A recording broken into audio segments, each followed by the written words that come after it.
ಗಮನ ಉರುವವ ಎತ್ತೈನ ಮಕ್ಕವ ಇಬ್ಬ ದೈವ ಪಿರಿವಿಗಳೇ ಕೃಷ್ಣರ್ ಸ್ವಲ್ಪ ದೊಡ್ಡದಿಂದಾಡು ಗೋಕುಲ ಗ್ರಾಮನೋಗೆ ನಂದ ಗ್ರಾಮನೋಗೆ ಇಪ್ಪ ಎಲ್ಲಾವ ಗುರುವೆ ಅಂಜಿಕೆಚ್ಚಿ ಇಲ್ಲಿ ಇದ್ದಲೆ ಕಂಸಾಂಬ ಅರಕ ನಂಗವ ನಿಮ್ಮದಿಯ ಇಬ್ಬುದುಗ ಕೂಡ ಎನ್ನವ ಕೊಬ್ಬುದುಗ ನೆರೆಯ ಅರಕರ ಕೇಸಿನೇ ಇದ್ದನ ನಂಗೆ ಎತ್ಯಾವದು ಈ ಗ್ರಾಮವ ಬಿಟ್ಟು ಒಯ್ಬಿಡಾ ತಂದು ಹೇಗಿನೇ ಇದ್ರು ಅದೇ ಮಾಕೆ ಗ್ರಾಮ ಮಕ್ಕವ ಸೇತಿ ಇಟ್ಟು ಬಿತ್ತು ಬಟ್ಟೆ ಬರಿ ದನ ಕರು ಎಲ್ಲವ ಕೂಟಿಂಡು ರಾಧಾವ ನೋಡಿದಾಗ ತನಗಾಯ್ತ ಅವತಾರ ಎತ್ತಿದ್ದೇವೆ ಎಂಬುದನ್ನ ಉಣರ್ತದಾಗ ಅಲ್ಲಿಗೋಗಿ ರಾಧಾ ಕೊಡು ವರಿಷ್ಠ ಒಪ್ಪಿಸ್ಕೊಡು ಲೀಲೆಯ ಮಾಡುದಾಗ ರಾಧಾ ರಾಣಿ ಇದ್ದ ಬರ್ಸಾನ ಅಂತ ಹೇಗುವ ಆ ಗ್ರಾಮ ಹೋದರು. ಅಲ್ಲಿ ರಾಧಾನ ಅಪ್ಪನ ಇದ್ದ ವೃಷಭಾನು ಅವ್ಯ ಇದ್ದ ಕೀರ್ತಿದಾ ದೇವಿ ಎರಡ ನಂದಗೋಪಾಲರಿಗೂ ಯಶೋದಮ್ಮಗೂ ಒಂದು ವಿಧನಾಗ ಸೊಂದ ಅದು ಮಟ್ಟು ಇಲ್ಲ.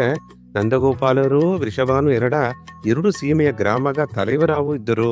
ಕುನ್ನೂರಿಂದ ಸ್ನೇಹಿತರ ಇದ್ದು ಒಳ್ಳಂಗ ಪಳಗಿದವಕ್ಕ ಗೋಕುಲ ಗ್ರಾಮ ಮಕ್ಕ ಎಲ್ಲ ಬರ್ಸನ ಗ್ರಾಮಗ ಹೋಗಿ ಸೇವನೆ ಅರ್ತು ಬಂದ ಮಗ ಅನ್ನವ ಕೊಡು ಬೆರ್ತು ಬಂದ ಮಗ ಬೆಕ್ಕಿಯ ಕೊಡು ಅಂದಂಗೆ ಎಲ್ಲಾ ಇಬ್ಬುದಗ ಎಡೆಯೂ ತುಂಬಿದ ಗಮನವು ಇಟ್ಟು ಮಾಡಿ ಕೊಟ್ರು. ಶ್ರೀಕೃಷ್ಣರು ರಾಧಾ ಕೂಡ ನೆಗುದು ನಲುದು ಕಿಂಡಲ್ ಮಾಡಿ ಎಂದೂ ಸಂತೋಷವ ನಲುದು ನಿದ್ದರು. ರಾಧಾಗ ಮೊದಲು ಶ್ರೀಕೃಷ್ಣರ ನೋಡುನೆ ಕುನ್ನ ಕೋಪ ಬಂದುದಲಿಯೂ ಅದಿಗಿಂದಾಡು ಕೃಷ್ಣರ ನೋಡಾದ ಇರಾರಾಂಬ ಆ ನೆಲೆಯೂ ಬಂದಿತ್ತು.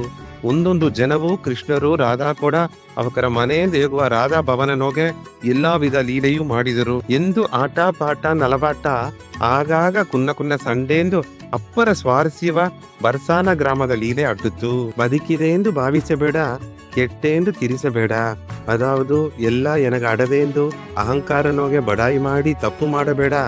ಒಂದು ಪುಣ್ಯ ದುಃಖವ ತಾಂಗಾದೆ ಬುರುವ ಹತ್ತು ಕಿರಿಚಿ ನಿನ್ನ ಶಕ್ತಿಯೇ ಕಮ್ಮಿ ಮಾಡಬೇಡ ಎಂಬುದು ಅರ್ಥ ದೈವ ಪಿರಿವಿಗಳೇ. ನಾಯಿಗೆ ಈ ತುಂಬಿದ ಗವದ ಸ್ವಾಮಿ ಈ ಕೃಷ್ಣರು ಗೋಪಿಯರುಗಳಿಗೆ ಉಂಟ ಲೀಲೆಯ ಪತ್ತಿನ ಹೇಗಿನೇ ತುಂಬಾ ಸಂತೋಷ.